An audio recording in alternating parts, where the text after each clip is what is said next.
Assalamualaikum warahmatullahi wabarakatuh. Nama saya Rika Nuraini Azahra, NPM 20010031030, mahasiswi semester 5 Program Studi Pendidikan Guru Madrasah Ibtidaiyah Institut Agama Islam Negeri Metro. Pada kesempatan kali ini, saya akan menyampaikan materi tentang pertumbuhan, perkembangan, dan perkembangbiakan makhluk hidup. Selamat menyaksikan. Pertumbuhan, perkembangan, dan perkembangbiakan makhluk hidup. Pertumbuhan dalam biologi mengacu kepada perubahan fisik berupa pertambahan ukuran, volume, tinggi, dan massa. Ini terjadi karena selama dalam masa pertumbuhan, sel-sel dalam tubuh makhluk hidup bertambah banyak. Alhasil, jaringan-jaringan dan organ-organ dalam tubuh makhluk hidup pun ikut berubah semakin besar. Perubahan tubuh dalam pertumbuhan ini dapat diukur secara kuantitatif. Kita bisa mengukur tinggi dan berat badan kita menggunakan meteran dan timbangan badan. Pertumbuhan memiliki ciri yang sangat khas, yaitu bersifat irreversibel alias tidak bisa balik lagi seperti semula.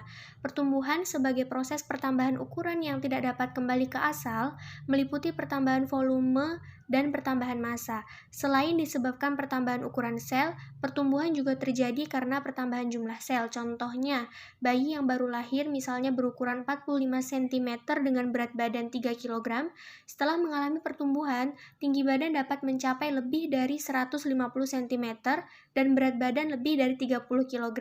Perkembangan adalah proses menuju tercapainya kedewasaan.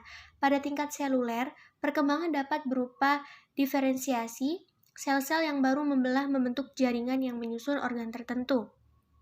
Pada tumbuhan, perkembangan ditandai dengan munculnya bunga atau buah, sedang pada hewan dan manusia ditandai dengan kematangan organ reproduksi sehingga siap untuk menghasilkan keturunan.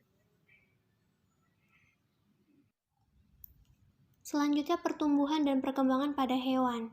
Pertumbuhan dan perkembangan pada hewan terjadi di seluruh bagian tubuh, berbeda dengan tumbuhan yang terjadi hanya pada bagian tertentu saja, yaitu di daerah meristem. Pertumbuhan dan perkembangan pada hewan diawali sejak terbentuknya zigot, dari proses pembuahan dan terus terjadi hingga hewan mencapai usia dewasa. Dengan demikian, pertumbuhan dan perkembangan pada hewan dapat dibagi menjadi dua, yaitu fase embrionik dan fase pasca embrionik. Berikutnya, pertumbuhan dan perkembangan pada tumbuhan. Dimulai sejak perkecambahan biji, kecambah kemudian berkembang menjadi tumbuhan kecil yang sempurna. Setelah tumbuh hingga mencapai ukuran dan usia tertentu, tumbuhan akan berkembang membentuk bunga dan buah atau biji sebagai alat perkembangbiakannya. Pertumbuhan pada tumbuhan terjadi di daerah meristematis atau titik tumbuh, yaitu bagian yang mengandung jaringan meristem. Jaringan ini terletak di ujung batang, ujung akar, dan kambium. Aktivitas jaringan meristem yang terletak di ujung batang atau akar menghasilkan pola pertumbuhan yang berbeda bila dibandingkan dengan jaringan meristem di kambium. Oleh karena itu, pertumbuhan pada tumbuhan dapat dibedakan menjadi dua macam, yaitu pertumbuhan primer dan pertumbuhan sekunder. Selanjutnya, faktor yang mempengaruhi pertumbuhan dan perkembangan. Sekalipun sebagian besar pertumbuhan dan perkembangan kita dipengaruhi oleh gen dan hormon, pertumbuhan dan perkembangan kita juga bisa dipengaruhi faktor eksternal alias faktor yang ada di sekitar kita. Salah satu faktor eksternal yang berpengaruh pada pertumbuhan dan perkembangan kita adalah makanan yang kita konsumsi. Kita harus mengkonsumsi makanan yang bergizi dan seimbang agar kita bisa tumbuh dan berkembang dengan maksimal. Selain makanan, keadaan lingkungan juga turut mempengaruhi pertumbuhan dan perkembangan makhluk hidup. Misalnya pada tumbuhan, kondisi cahaya matahari di lingkungan tempatnya bertumbuh dan berkembang memiliki peranan yang sangat besar. Ini terjadi karena tumbuhan membutuhkan cahaya matahari untuk melakukan fotosintesis. Jika cahaya matahari di lingkungan tumbuhan bertumbuh dan berkembang kurang atau tidak ada, lama-lama proses fotosintesisnya akan berhenti dan akhirnya tumbuhan bisa mati. Jika diperhatikan lagi, tinggi dan besar badan bisa jadi berbeda bila dibandingkan dengan teman-teman di kelas, padahal usianya hampir sama, dengan kata lain waktu tumbuh dan berkembangnya hampir sama. Mengapa bisa demikian? Hal ini disebabkan karena pertumbuhan dan perkembangan dipengaruhi oleh berbagai faktor, yaitu faktor dalam, internal, dan faktor eksternal tadi. Faktor dalam atau internal yaitu hormon dan gen. Lalu faktor eksternal itu biasanya dipengaruhi oleh lingkungan. Poin terakhir, bidang pertumbuhan dan perkembangan manusia.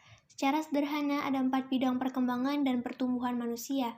Bidang-bidang tersebut terdiri dari bidang fisik, bidang intelektual, bidang emosional, dan bidang sosial. Keempatnya saling mempengaruhi satu sama lain dan menjadi penting dalam menentukan faktor yang mempengaruhi pertumbuhan dan perkembangan manusia.